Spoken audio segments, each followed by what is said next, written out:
The CBS Radio Mystery Theater presents...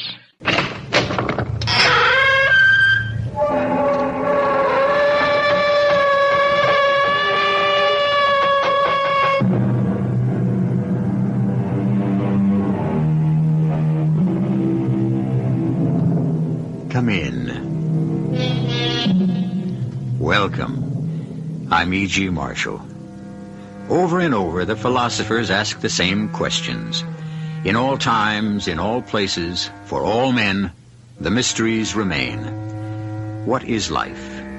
What is death? From whence do we come and where do we go? The ignorant, barbaric savage bows to the sun and says, "Behold, God." Whereas we, sophisticated, civilized, consider the sun as energy expressed in formulae and equations. But do we really know any more about the sun than he does?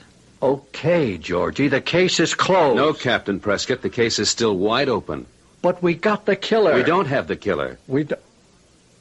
100 people saw him pick up that knife and stab her with it. He didn't do it. Not only did 100 people see him do it, he also admits he did it. I still say he didn't do it. Are you telling me that 101 people are crazy? I don't care what they saw. He did not kill his wife. Okay. I'll go along with it. Who did? The high priest of the Wolf clan. Is that right? Who is this high priest? I don't know. Oh, so you don't know. Do you maybe know where we could find him? You can't find him. That's impossible. Oh? Is it? Why?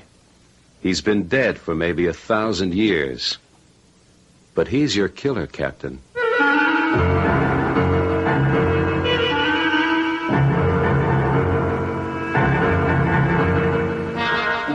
Our mystery drama, The Night of the Wolf, was written especially for the Mystery Theater by Sam Dann and stars Michael Tolan. I'll be back shortly with Act One.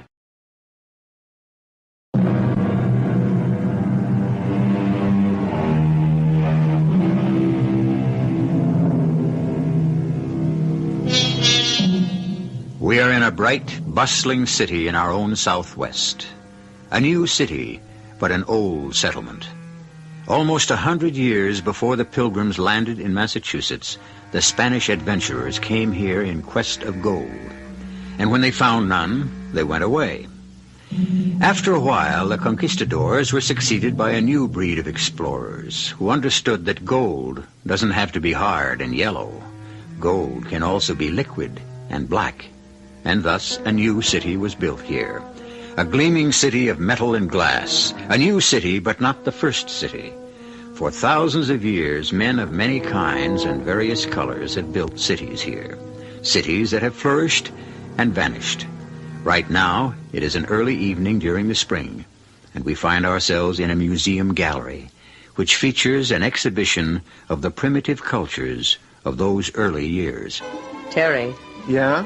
Fix your top shirt button. But it's hot in here. Close your collar and pull up your tie. You look like an ape. Okay. Don't embarrass me in front of my friends. Oh, hello, Colonel McKeever. Hello. Terry, don't look so bored. Enid, I don't look like nothing. A little culture won't kill you. Why do you make me come to these things, Enid? Because everyone who is anyone is here. Yeah, okay. And you're not to touch a drop. Now, look. You are to keep away from the refreshment table. Do you understand? Yeah. In a moment, Colonel. Colonel McKeever wants to ask me something. Terry, can I trust you to stay here? Of course. Don't wander off and make a fool of yourself, and don't touch a drop of liquor. Okay. Terry? Terry? Oh. Why do I always have to look for you? Colonel McKeever wants to talk with you. Yeah. Terry, what are you staring at? What's so fascinating about that shabby old thing? It looks like a little old lady's faded bathrobe. Well, it isn't. Oh, of course it isn't. I can read. Ancient ceremonial robe. Said to belong to a high priest of the Wolf clan. Possibly Mojave or kindred tribe. Well, What's so all-fired interesting about it? Shut up. What did you say? I said, shut up. Do you mean you're telling me to... Who says I can't tell you to shut up? I warn you, Terry, do not make a scene. You know something? I think I will make a scene. Terry, have you gone mad? Maybe. Let's get out of here quickly. We won't even wait for the car to come. We won't? We'll hail a cab, and I'll take you... And what? I'll take you to a doctor. Why? Because something has come over you. Maybe something has. People are starting to stare at us. Well, so what? Terry! You! Hey, you over there! What are you looking at? Terry, you're embarrassing me. Hey, I mean you! You, the fat slob with a face like a pig! Terry, it's Colonel McKeever. What's the matter with you? Terry, we've got to leave here. Enid, we ain't going nowhere. I demand that you... Shut up! Well, what are you looking at, huh? You know me? I'm Terry Jessup. 10 years all-pro middle linebacker till I busted my knee. And I got so scared that I had to marry this rich broad. Terry, you've gone mad. I let her father buy me. I let her old man buy me. Terry, and break you're me. drunk. You ruined me. You ruined me, you and your old man. You used me. My name, my reputation. You used me to sell that crooked stock of yours, those dry wells. Please, somebody call an ambulance. I haven't got a real friend in the world because of you. Oh, he's terribly ill. That's why I'm gonna kill you. Help me! Don't anybody make a move! I'll break anybody in half who tries to stop me. Terry, put down that It's a knife. sacrificial knife. 1,000 years old. Still good. No, Terry, Still no, got a point. no. Look, the point. It's still good. He killed her. I told you. Yeah. I killed her. Maybe somebody ought to call the cops.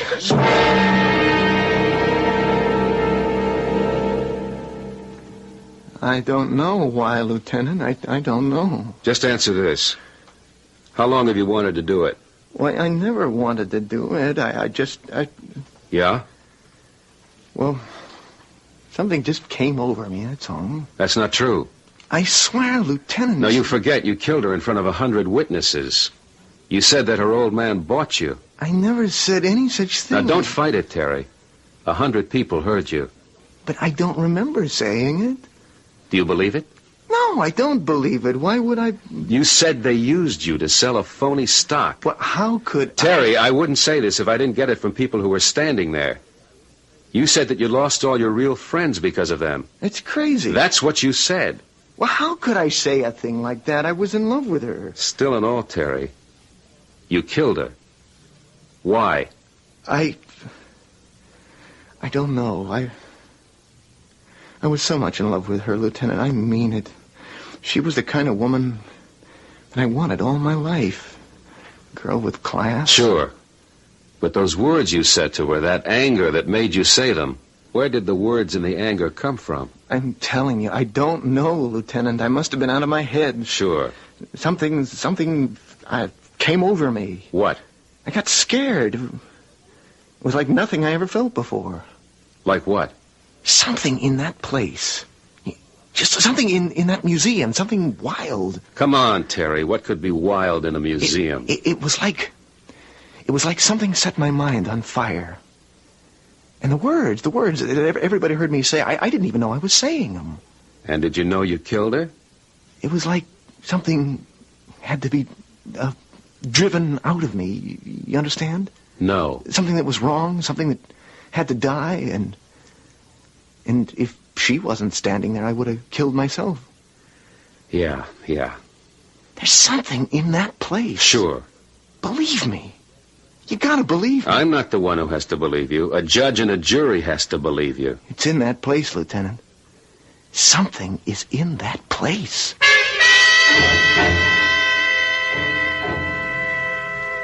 Now, Miss Atkins, you were here last night. You saw what happened. I've already told you, Lieutenant. Terry Jessup says that something came over him. Oh, I'm sure something did. He says something in this place, something here in this museum, drove him wild. Something in here? Yes, Miss Atkins. Now, what is there here that could do that? Look for yourself. We have pictures on the walls. We We have some sculptures, some artifacts. Has anything unusual ever happened here before? Well, now, what unusual thing could ever happen in a museum? Yeah, that's what I figured. Well, Miss Atkins, I guess that's all. Although, Yes? well, this is of absolutely no use to you in terms of last night, but, well, we did have an incident here, 3 weeks ago. We had a fist fight. A what? Uh-huh. There were a party of 4. 2 men, 2 women, and suddenly the men started a violent fight. Unfortunately, the guards were able to restrain them. What did you do? Well, the guards hustled them out of the building, but the 2 men kept going at it on the street. Finally, the police came. And then what? Well, I don't know. It's just that you asked me about unusual things. And since we have so few of them, well, almost anything would stick in my memory. Yes, it was exactly 3 weeks ago. And then there was another incident. When? Well, that's the peculiar thing about it. It was just about... No, it was exactly 3 weeks before that. You sure? Yes, I remember because it was the first of the month. And the first day of this special early American Indian exhibit. What happened? Well, there was a man. And he was standing, well, right where Jessup was standing. And also right where those other 2 men were standing. The exact same spot. And? He was an elderly, dignified, well-dressed man. And all of a sudden he shouted, "I'm wrong, I wasted my life." And with that he emptied his pockets. He threw his watch and his ring and all his money away. And then he started to take off his clothes.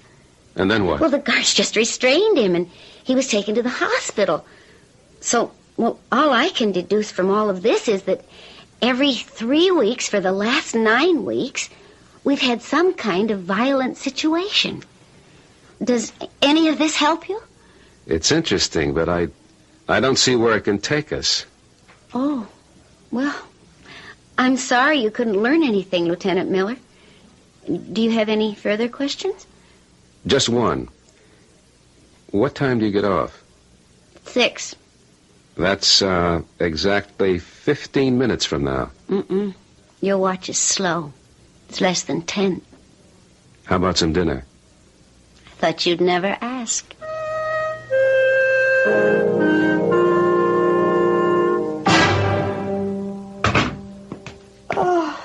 Georgie? Yeah, it's me. Did I wake you? Oh, no. Had your supper? Yeah. What did you eat? Oh, I don't know. I just grabbed a sandwich on the run. Oh, you shouldn't do that, Georgie. You've got to have a balanced diet. That's why I like you to eat at home when I can make sure. Okay, Myra. Did you put the money in the checking account? Georgie, you got to talk to Jerry. He won't do his homework, and the teacher sent home another note. Jenny has to see an orthodontist, I think. Okay. I'll take care of everything. When? Starting Sunday, I get 3 days off. No, but you never take your time I off. can't just walk off in the middle of a case, Myra. Where were you tonight? Where was I tonight? Where do you think I was tonight? I was with some beautiful blonde. We had cocktails and dinner. Then we went dancing afterwards at a nightclub. And then we wound up the evening in her bachelor pad. I'm sorry, Georgie. Oh, I know it sounds like I'm nagging you all the time, but there's just too much for me to do around here. All by myself. I know. But, honey, once I make captain, you'll see everything will be okay. You used to say that before you made lieutenant. Yeah, but just wait. Everything will work out. Sure, I know it will. I'll tell you what. I'll make us a snack, and we can sit up and talk. Now, honey, I'm beat. It's been a long, long day, and I got to get an early start in the morning. You understand? Sure, Georgie. I understand.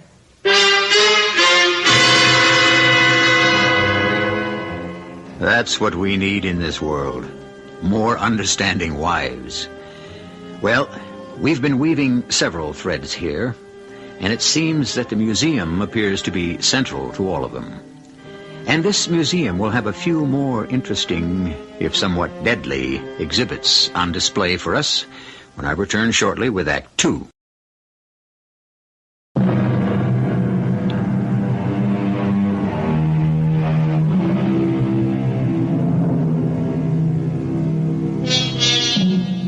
The other night, Terry Jessup, an ex-football player who was considered to be, for all his size, a rather calm and gentle person, suddenly went berserk and murdered his wife.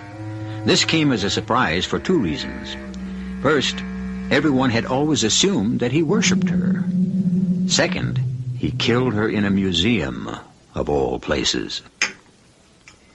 You going to be home for supper, Georgie? I don't know, Myra. I'll have to call you. Why don't I just figure you won't be, as usual? That might be best. Well, promise me you'll eat. Oh, sure. Honey, you're at the age where a man can start to get all kinds of things wrong if he doesn't watch himself. I'll take care of myself, Myra.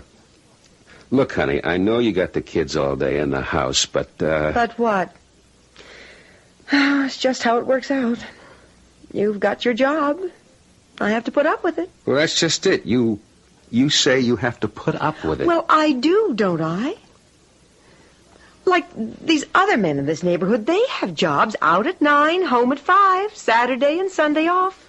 And that's it. Well, you knew I didn't have that kind of job when you married me. You knew what life would be like on the force. I also knew some 9 to 5 cops. Yes, and you knew I wasn't one of them. Honey, I just wish you didn't have to work so hard. But I like to work hard.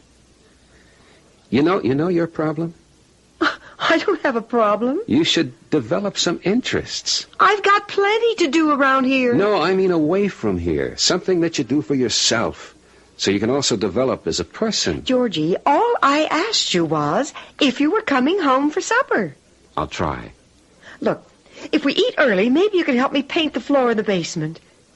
Oh, honey, and the cold water faucet, the downstairs tub has to be fixed. Look, I'll tell you what. You make a list of all that stuff, and I'll take care of it. You know, Georgie, you never talk to me about your work. Maybe that's what's wrong with us. I didn't think there was anything wrong with us. Well, I was reading in a magazine, a wife should share more of what her husband does.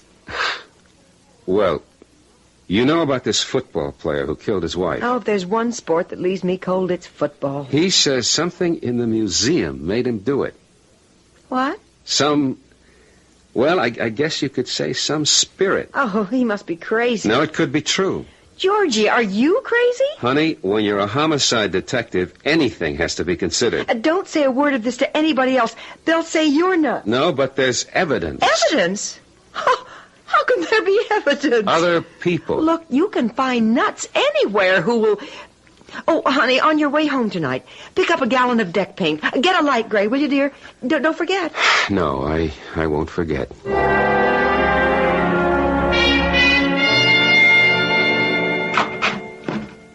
Hi. Hello, Polly. You busy? Swamped. Maybe I better come back another time. Oh, you do that. I shouldn't be here, Polly. I won't say a word. We agreed last night it mustn't go anywhere. Oh, yes. We agreed. That last night would have to be the end of it. I know. Look, the real reason I'm here is this does happen to be the scene of the crime. That's true. Something in this place made Terry Jessup kill his wife, made those other people go crazy. Something? I don't know too much about it, but it could be some kind of spirit. You think I'm crazy? No. Now, the way I figure it, these tribes, they believed in magic. It was their religion.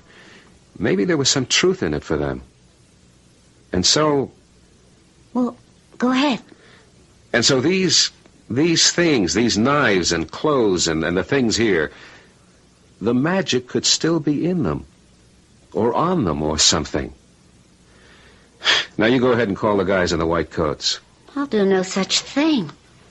I always believed in that myself. But you're educated. So are you. I don't have the books. You don't need the books. Come here. Polly, it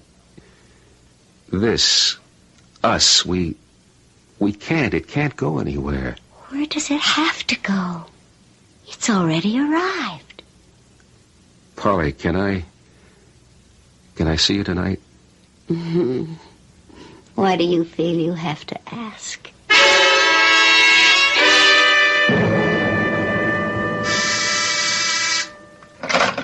Captain Prescott. Oh. Yeah, I'll see him. Morning, Georgie. Sit down. Listen, Prescott, why am I being assigned to the Kenilworth thing? Because it's a good live murder and just a job for a smart detective like you. But I'm still with the museum killing. What is it with you? Jessup is already in the cooler waiting for his trial. It's gone past But us. we have to find out why he did it. No, that's going to be for the psychiatrist to rumble about. What a field day those birds are going to have. Look, I'm running down an angle. Yeah? At the museum. Yeah.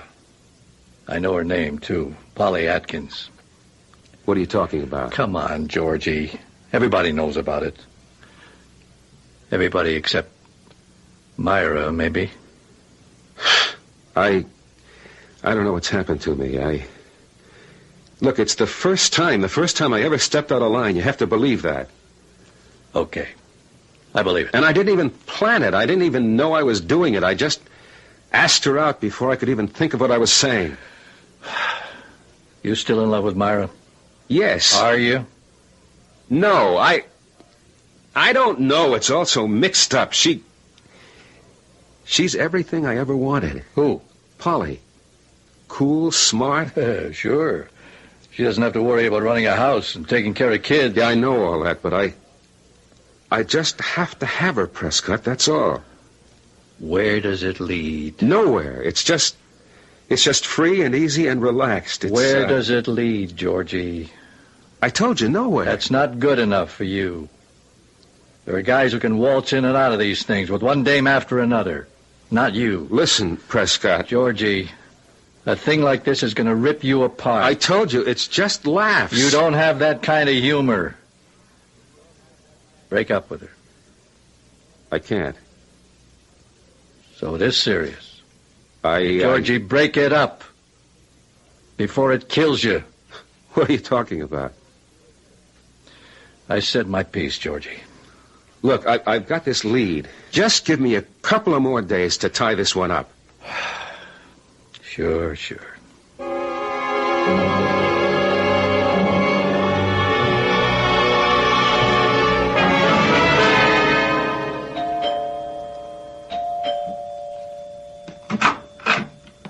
Yes?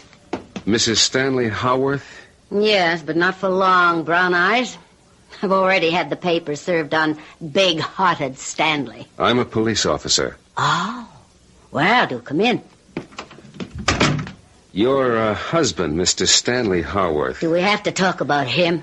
About a month ago, you, your husband, and another couple, a Mr. and Mrs. Andrew Seeley, Yeah, that's another great pair. were in the Museum of Indian Art. I still don't know whose bright idea that was. Suddenly, your husband and Mr. Seeley started swinging at each other. Why? Why? Yes. Well, I don't know. Did anything happen that would have created a fight? They just couldn't start swinging at each other for no reason at all. Well, the truth is, neither of them's a great intellect, if you know what I mean. Could you just tell me everything that happened while you were in that museum? You got a one-track mind. Well, let's see. I don't know why we went there. But Betty Seeley said, let's go for laughs. Shows you where she is. So we wander around, the whole thing's a drag, and I say, Stanley, let's take off, and he says, shut up. Why? Stanley's a man of few words, and those are two of them. Well, anyhow, everybody's saying to Stanley, let's go, but he's just standing there, staring at this thing that looks like a bathrobe. A bathrobe? Well, no, it ain't a bathrobe. It's one of those old Indian robes, and he's staring at it like he's hypnotized. Yes? So, Andy Seeley puts his hand on Stanley's arm and says, let's go. And Stanley pushes him away and says, you're the one who ruined my life, and on account of you, I'm a crook today.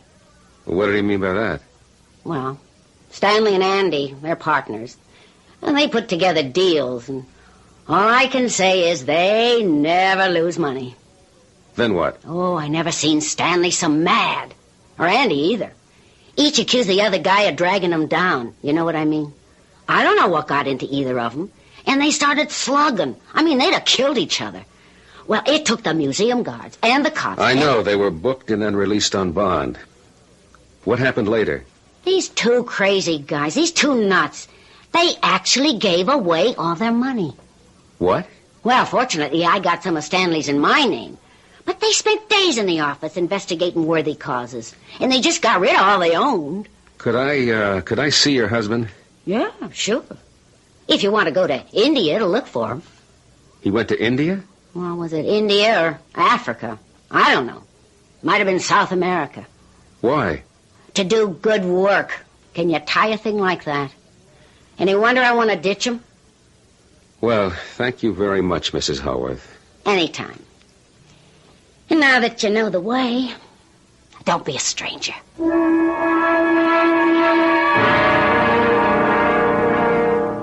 Terry, try to think. I can't remember nothing, Lieutenant. You were looking at something. I don't remember. Were you looking at anything special?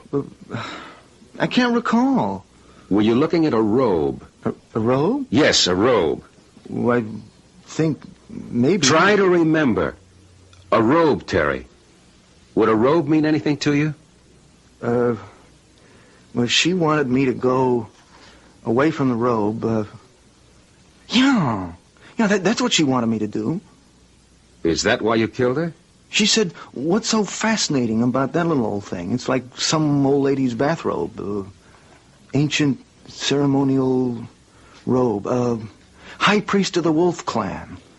And she wanted me to go away from the robe, and so... Yes? The robe told me to kill her. How could a robe tell you to kill her? Well, it's what it told me. You mean the robe was able to speak? No. It wasn't in words. It was a force inside of me. Please, Lieutenant, please. Right now I feel so weak, so tired. I don't know what I'm saying. Please, let me alone. What you're saying is crazy. Okay, I killed her. Everybody saw me kill her. Now, I say that robe made me do it. You say it's crazy? Okay, it's crazy. Now let me alone. What does science have to say on the subject? Science, in its wisdom, states that matter cannot be destroyed. Philosophers agree in principle because they claim that ideas cannot be killed. So if there was something in that ceremonial robe originally, who is to say it isn't there yet? It's been there for 1,000 years, and it will still be there in a few moments when I return with Act 3.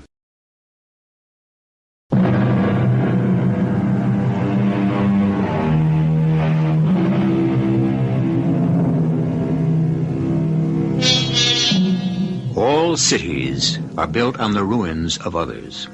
And so what we have is not something that is brand new, but usually is just another layer. And if we dig into the ground, we find the things of those people who have come and gone before our time. But we don't have to dig to find the ideas and the forces and the spirits that move them. Those can be felt everywhere, especially by men and women who are waiting and hoping for something to change the course of their lives. Detective Lieutenant George Miller has been involved with people like that lately. As a matter of fact, Lieutenant Miller is in the midst of a change in his own life. He may or may not be aware of it. Excuse me. Yes? Are you Mr. Kenneth Underwood? Yes. I'm a police detective. I was told at your apartment that you could be found here in the park. And now that you found me? There was an incident at the museum. A sudden aberration. Over and done with it. Is that so? You were looking at that robe in the museum and you suddenly went, well, I don't like to say crazy. Sir, I don't understand what you're saying. No, I think you do. It's happened twice again since. What can you tell me about that robe? Why is it important? A man killed his wife. The state of his mind at the time will decide the price he'll pay. I read about it. They'll say he was insane. What about that robe? It doesn't matter. Let us say that, some spirit emanated from that robe. Possessed him. It'll amount to being crazy anyhow. Why do you say an evil spirit? I said a spirit. You said evil. Well, isn't it evil if it causes a man to kill? The robe. The spirit of the robe. said to me, Kenneth Underwood. Then you are saying there is a spirit in the robe. Said to me, Kenneth Underwood, the gods gave you the gift of poetry. You've abused it, defiled it, cheapened it. And I did. And I thought I would die then and there. And the spirit said, will you throw off this illusion of fame and be true to your gift? And I said, yes. Yes. And a great weight was lifted from my heart because I meant it. Do you expect me to believe this? You asked me a question. I gave you an answer. What kind of spirit? Some days later, I returned to the museum. I examined the robe. There's a kind of design in it. I spoke to an authority on the ancient Indian cultures. He said it was the robe of the Wolf clan's high priest. That's what it says on the printed card. The Wolf clan. The clan responsible for the moral purity of the tribe. Each month on the third night before the full moon, every adult member of the tribe had to pass before the high priest. It's called the Night of the Wolf. And if in any heart there's hidden a guilty secret, that secret springs forth. And it either kills that person, or he must kill it. I killed mine, and so I've survived. Going along with this, how do you account for those other two incidents? Pure coincidence. People happened to be standing next to the robe on that particular night. I read about them in the paper. The two men, they killed their guilty secret. What about Terry Jessup? The football player? He couldn't kill his... He couldn't leave his wife. In his agony, he murdered her. Do you expect me to believe this? That's your option. But a week from next Monday, it will once again be 3 nights before the full moon. If you have a guilty secret, Lieutenant, I wouldn't advise you to stand near that robe. Not on the Night of the Wolf.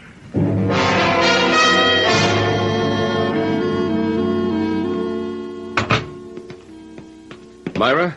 Georgie, I didn't expect you. What do you mean you didn't expect me? Well, honey, you usually don't get home for dinner most nights. Well, I always call. Where are the kids? Oh, well, you know, Tuesday's Jerry's night for the Cub Scouts. And Ginny's sleeping over at a friend's tonight. I didn't prepare anything. That's okay. You want to go out and eat? Well, no. Okay, then. Let's just spend a quiet evening at home. We're entitled to it. I don't know if I can, honey. Why? What's the matter? Well, you said I should get myself an interest. I did. What do you mean? I took up bowling. Oh, well, that's great. Yes, we have a neighborhood league here, and tonight's our night. Actually, I was just on my way out the door. Oh, well, then why don't you just go ahead? Oh, you see, Georgie, I'm captain of the team. It's an important game. I understand. Otherwise, I'd call it off. No, sure. Look, I will call them and say that something has come up. No. I'm going to turn in early anyhow. Oh, you sure you don't mind? Honey, you go out there and roll a 300 game for the old man. Oh, silly. I'll be home early.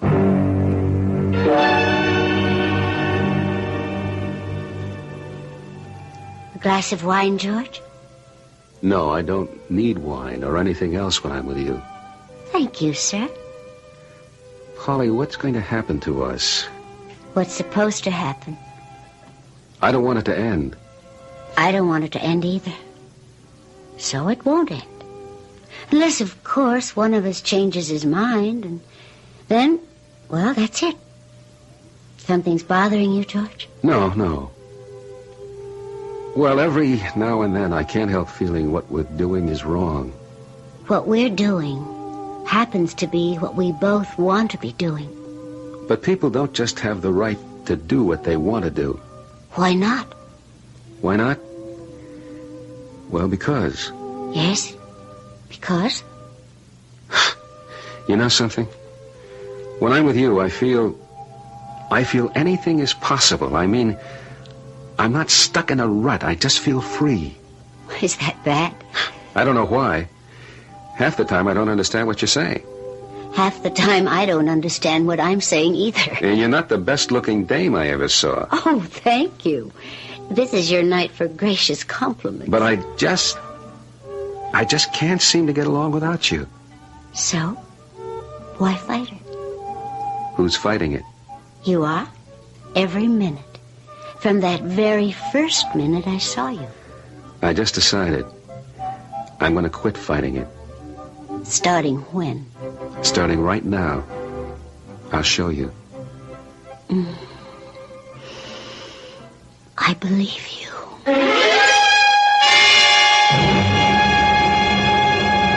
How much longer you want to fool around with the museum murder case? That's why I want to see you, Prescott. I want you to take me off it. You're off. As of right now. What happened? Nothing. I don't want to go near that place again. Meaning what? Meaning what I said. Does that include Miss Polly Atkins? Miss Polly Atkins is my affair.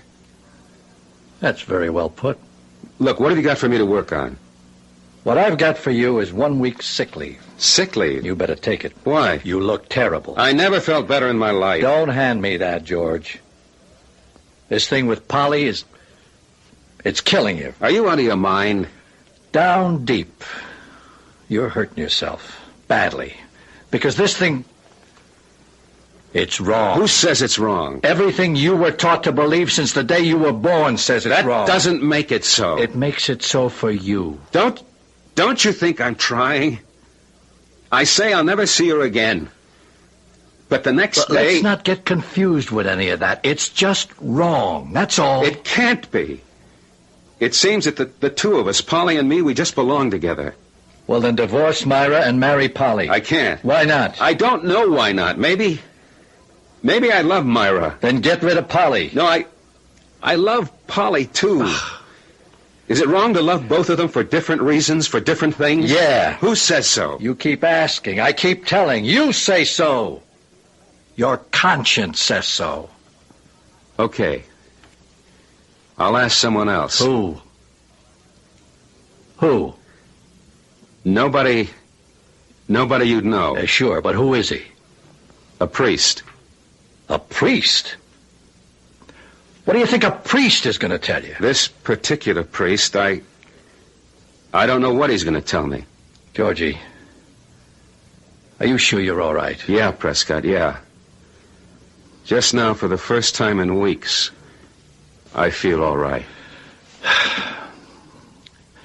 If you don't want to take the sick week, see me later for your assignment. Sure.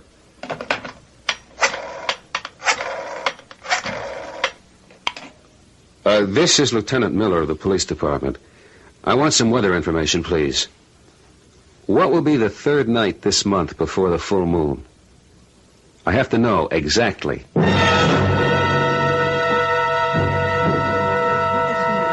I can't imagine why you'd want to come here this evening, George. Oh, I don't know. I just want to see the exhibit again. Well, I'd think you'd seen all you wanted of it this past month. Well, I never really looked at things before. Did you call Captain Prescott? Yeah. Now, why do you want him to be here? Did he say he'd come? He should be here any minute. Well, why do you want him? I may need him. For what? Maybe for nothing. I hope for nothing. Georgie! What's this all about? Oh, Prescott, I'd like you to meet Miss Atkins. Oh, we met on the phone. How do you do? Now, Georgie, what do you want me to see? I want to show you a robe. A robe? Yes. Right there. That? That moth-eaten looking thing? What's the point? It belongs to the priest. The one I said I was going to see. Miss Atkins, you know what Georgie is talking about? The robe of the high priest of the Wolf clan. George, you're pale. Something the matter? Polly, do you believe with all your heart that you and I, we two, we're right? Oh, I believe it, George. I believe it, but... Don't say any more. Prescott, have you got anything to hide? Anything on your conscience? Everybody's got something on his conscience. No, I'm talking about something wrong that's vital to your life. Georgie, I don't like the way you look. You don't feel a terrible pain in your head? Georgie. You don't feel a tightness? It's so tight in your chest. I think we better call a doctor. George. Your whole body's not on fire? George. On fire? Oh, then you're safe. It's me. A telephone for... No, don't go, don't. George, all she wants to do is... No, I won't give her up. I won't. I can't, no matter what you say. I won't give her up. I'll kill her first. I'll kill myself. George, put that knife back. It's the same knife that other man used. George! I won't give her up. I love her. Wait a minute. No, I have to kill us both. It's the order of the high priest. George, drop it. Drop it. I have to.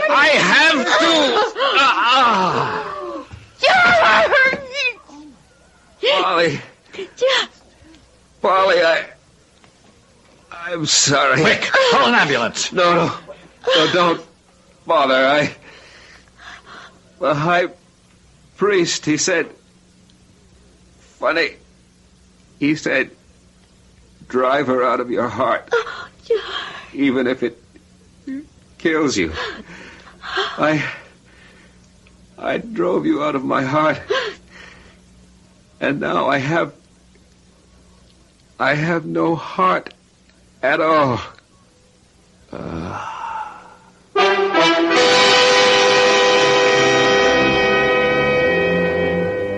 Who knows who sentenced Lieutenant George Miller to death? A conscience, which everyone has? A sudden heart attack, which anyone can get?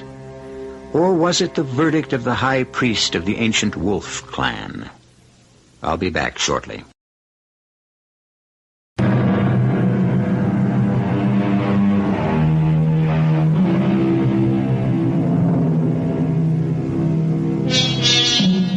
It has been said, when a man lives with truth, there also will justice dwell. For the man of honesty and righteousness will determine the verdict for himself. He will be his own judge, his own jury, and if justice demands it, his own executioner. On this show, we deal in poetic justice every time, and we will have another case in point for you tomorrow. We hope you will continue to be interested. Our cast included Michael Tolan, Joan Shay, Evie Juster, Ken Harvey, and Russell Horton. The entire production was under the direction of Himan Brown. And now, a preview of our next tale. I don't think my man has any connection with your grim raper. How do you know? I don't know. It's instinct. I just think the man who called me was no run-of-the-mill psychotic. I've got the feeling that he was, or is, a man with a temporary aberration. Wasn't it about this time that he called you last night? Yes? It's someone who knows your habits, has some idea of your schedule. Midnight. Is that about when he started last night? Yes, but it could be the hospital. Now, wait, as long as we dare. My service picks up after 4 rings. You have an extension in the kitchen? Yes. Okay, pick up. I'll get on the extension. Hello? Hello, my lovely. This is your unseen admirer. Why did you have to spoil it? This is E.G. Marshall inviting you to return to our Mystery Theater for another adventure in the macabre. Until next time, pleasant dreams.